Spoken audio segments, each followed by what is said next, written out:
Please sir, நான் அடிபட்டு வந்திருக்கேன் சார். சார் ஹெல்ப் பண்ணுங்க sir. My name is Meenakshi sir. Sir please sir. Sir anybody help me sir. Sir anybody help me sir, please sir. நள்ளிரவு நேரத்தில் வீடு வீடாக சென்று கதவை தட்டி ஹெல்ப் பண்ணுங்க சார் என கதறும் பெண்ணின் வீடியோ காட்சி வெளியானது. உதவி கேட்பது போல நடித்து கொள்ளை கும்பல் திருட்டு சம்பவத்தில் ஈடுபட்டு வருவதாக சமூக வலைதளங்களில் செய்திகள் வெளியாகின. இந்த விவகாரத்தில் களமிறங்கிய போலீசார் நடத்திய விசாரணையில் உண்மை வெளிவந்துள்ளது. அந்த பெண் யார், விரிவாக பார்க்கலாம்.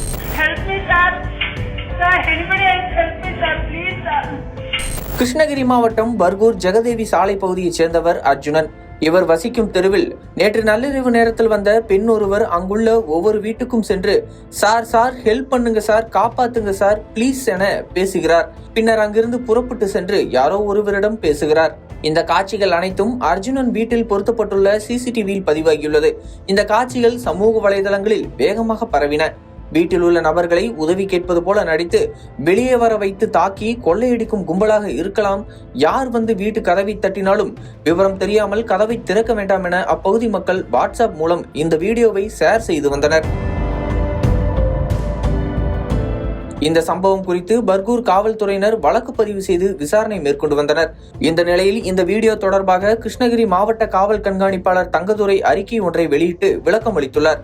பர்கூரில் நேற்று இரவு ஒரு பெண் தனது ஆண் நண்பருடன் இணைந்து கொள்ளையடிக்க வந்ததாக சமூக வலைதளங்களில் வெளியான செய்தி தவறு என அவர் கூறியுள்ளார். அந்த பெண் மிட்டள்ளி கிராமத்தை சேர்ந்தவர். கடந்த 20ஆம் தேதி இரவு அந்த பெண்ணிற்கும் அவரது கணவருக்கும் இடையே தகராறு ஏற்பட்டுள்ளது. இதில் அவரை அவரது கணவர் மற்றும் உறவினர்கள் அடித்ததில் உள்காயம் ஏற்பட்டுள்ளது. பின்னர் பர்கூர் அரசு மருத்துவமனைக்கு சென்றபோது தாகம் எடுத்த காரணத்தினால் பர்கூர் எம்ஜிஆர் நகர் குடியிருப்புக்கு சென்று அங்குள்ள வீடுகளின் கதவுகளை தட்டி உதவி கேட்டுள்ளார். தற்போது அந்த பெண்ணுக்கு சிகிச்சை அளிக்கப்பட்டு நலமுடன் இருக்கிறார்.